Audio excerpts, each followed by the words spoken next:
Bagaimana jika Anda ikut dalam sebuah operasi besar, hanya menjalankan perintah, lalu dijatuhi hukuman mati, sementara atasan Anda yang merancang seluruh operasi justru selamat dan hidup panjang di balik jeruji? Itulah kisah kelam yang tersimpan dalam sejarah G30S, cerita tentang siapa yang dibebaskan, siapa yang digantung, dan siapa yang dianggap terlalu penting untuk dieksekusi.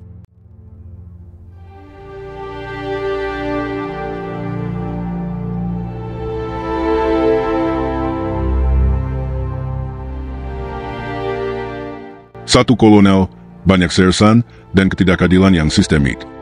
Dalam labirin gelap sejarah G30S tahun 1965, publik kerap disuguhkan versi besar, adanya kudeta PKI, pembunuhan brutal terhadap 7 jenderal, dan pembantaian massal yang menyusul setelahnya.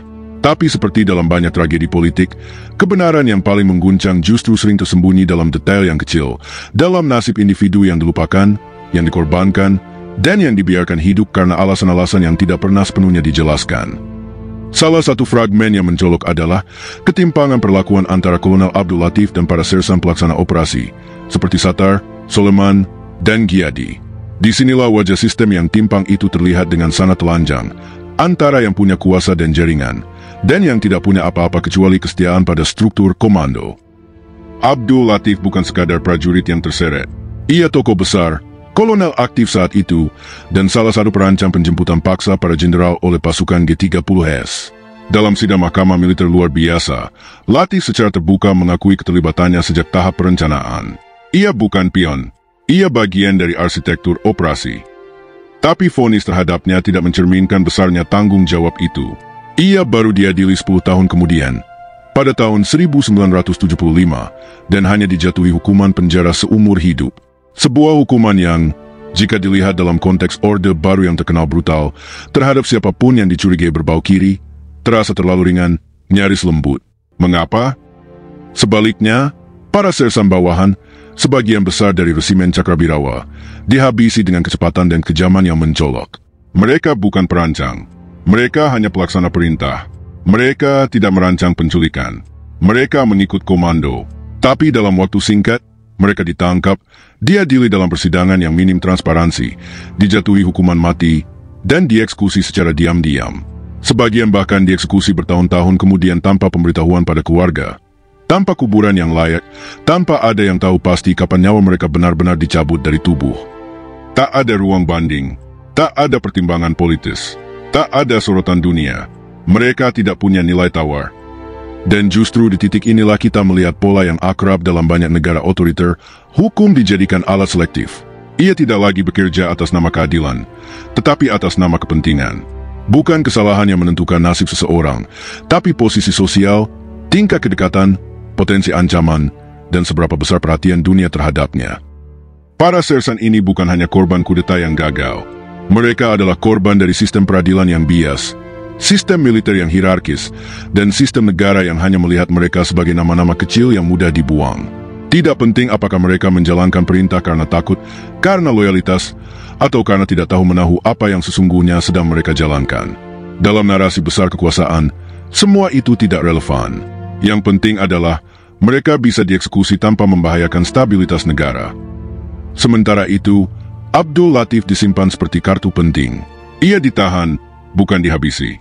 Karena siapa tahu, ia masih bisa berguna sebagai simbol, sebagai saksi, sebagai sandera politik.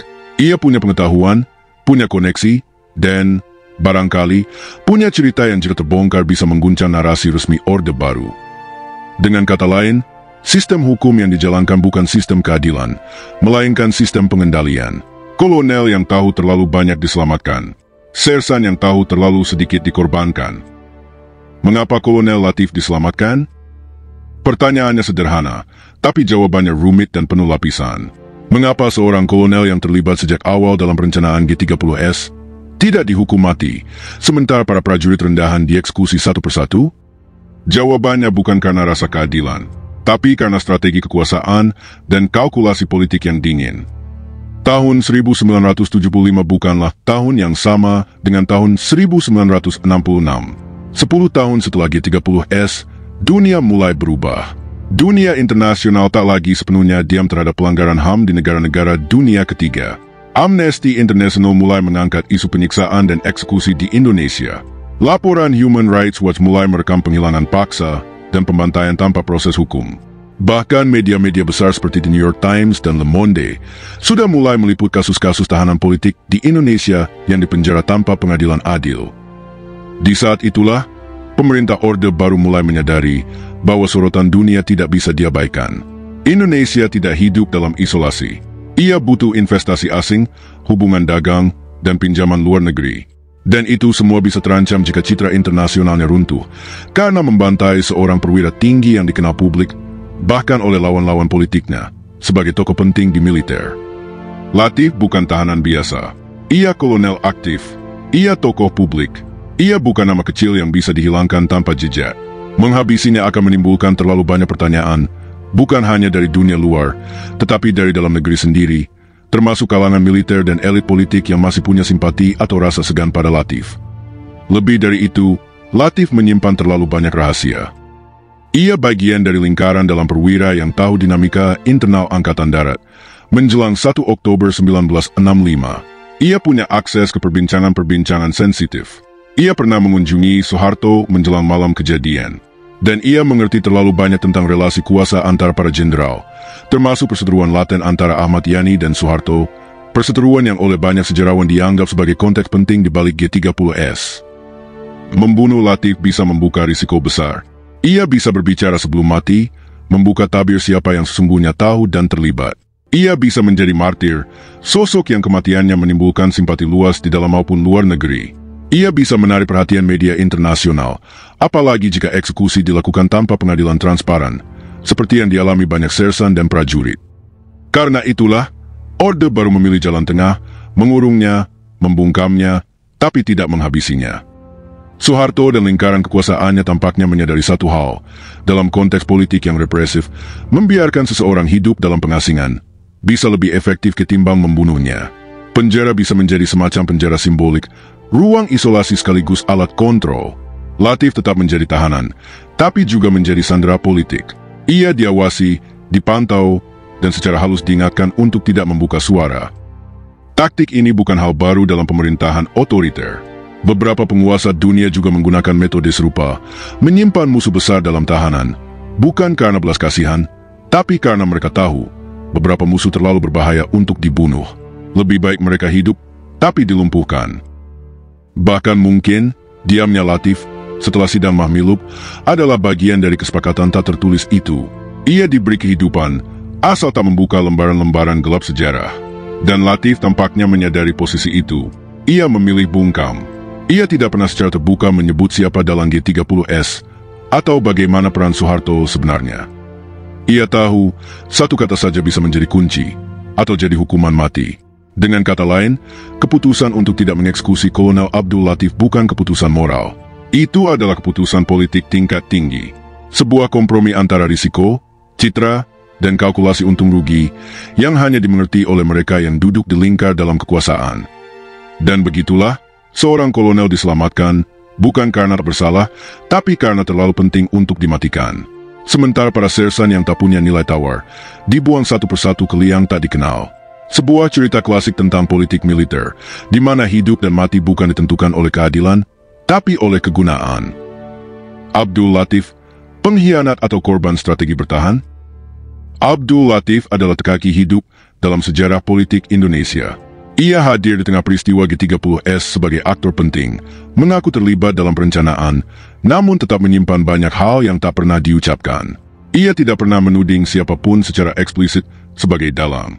Tidak pernah mengonfirmasi atau membantah teori bahwa Soeharto mengetahui sebelumnya.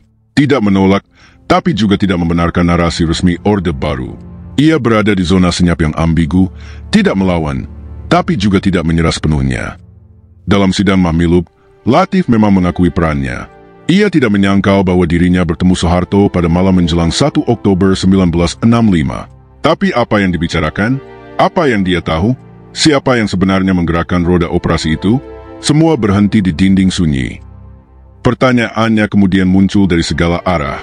Apakah diamnya Latif adalah bentuk kesetiaan kepada kawan-kawan seperjuangan? Apakah ia ingin melindungi mereka dari jeratan hukum yang lebih luas? Ataukah justru sebaliknya? Apakah diamnya adalah bentuk kompromi diam-diam dengan kekuasaan untuk menyelamatkan diri sendiri dari kematian? Di dalam penjara, banyak yang menuduhnya berkhianat. Ia dituduh menjual informasi atau membuat kesepakatan senyap agar nyawanya diampuni. Tuduhan ini tidak datang dari aparat, tapi dari rekan-rekan sepenjara, orang-orang yang dulu bersama-sama dalam tubuh G30S. Pemukulan yang ia alami di penjara Cipinang bukan hanya luapan kesalahan, tetapi ekspresi kekecewaan yang dalam. Mereka melihat Latif selamat, sementara mereka menunggu giliran untuk dibawa keluar tanpa kembali. Ketimpangan ini, dalam logika penjara, menjadi luka yang terus menganga. Tapi, tuduhan itu tidak otomatis menjadi kebenaran. Bisa jadi, diamnya Latif adalah bentuk strategi bertahan yang paling rasional. Dalam negara otoriter seperti Orde Baru, berbicara bisa berarti bunuh diri. Satu nama yang disebut bisa menjadi alasan untuk dieksekusi, atau membuat keluarga diburu, atau memicu kekacauan yang lebih luas. Lebih dari itu, Latif mungkin memahami bahwa narasi G30S sudah dikunci oleh negara. Versinya sudah ditulis, filmnya sudah diputar, pelakunya sudah ditentukan. Dalam atmosfer seperti itu, apapun yang ia katakan hanya akan ditolak, disensor, atau dimanipulasi. Dia menjadi satu-satunya kekuasaan kecil yang tersisa dalam dirinya, semacam otoritas terakhir atas narasi yang tidak bisa dia menangkan. Dalam konteks itu, pertanyaannya tidak lagi sederhana. Apakah Latif berkhianat? Tapi menjadi lebih rumit. Apakah seseorang masih bisa setia kepada kebenaran ketika seluruh sistem di sekelilingnya menjadikan kebenaran sebagai musuh? Diamnya Latif bisa jadi adalah bentuk kesetiaan paling sunyi, bukan kepada negara atau kawan, tetapi kepada realitas bahwa apapun yang ia ungkap tak akan mengubah apa-apa. Tapi bisa juga, diam itu adalah pelindung, sebuah tameng bagi dirinya, agar tetap hidup, agar tetap relevan, atau setidaknya tetap dilupakan. Ironisnya, justru karena diamnya itulah, Abdul Latif menjadi sosok yang terus menimbulkan pertanyaan. Ia tidak pernah sepenuhnya bisa dibaca. Ia tidak dibela, tapi juga tidak bisa dilupakan. Ia bukan korban yang pasif, tapi juga bukan pelaku tunggal yang mudah disalahkan. Ia adalah potret dari apa yang terjadi ketika politik, militer, dan kebenaran saling menekan tanpa memberi ruang untuk pilihan moral yang bersih. Mungkin, seperti yang ditulis oleh penulis Amerika James Baldwin, kadang yang paling berani bukanlah mereka yang bersuara lantang, tapi mereka yang tetap hidup dalam diamnya. Latif, pada akhirnya, bukan hanya kolaborator atau korban. Ia adalah hasil dari sistem yang menuntut kompromi terus-menerus antara hidup dan keyakinan. Dan kita, hingga hari ini, masih belum tahu apakah ia pernah benar-benar memilih atau hanya bertahan. Sejarah tidak pernah netral. Kisah Abdul Latif dan para sersan Cakrabirawa mengajarkan kita bahwa sejarah bukan hanya soal kebenaran atau keadilan. Ia adalah soal siapa yang punya kuasa menulis ulang peristiwa, menentukan korban dan pahlawan, menyembunyikan fakta atau membiarkannya terkubur dalam diam. Dalam negara yang membungkam dengan begitu rapi, kadang yang bersalah bisa selamat dan yang patuh bisa mati.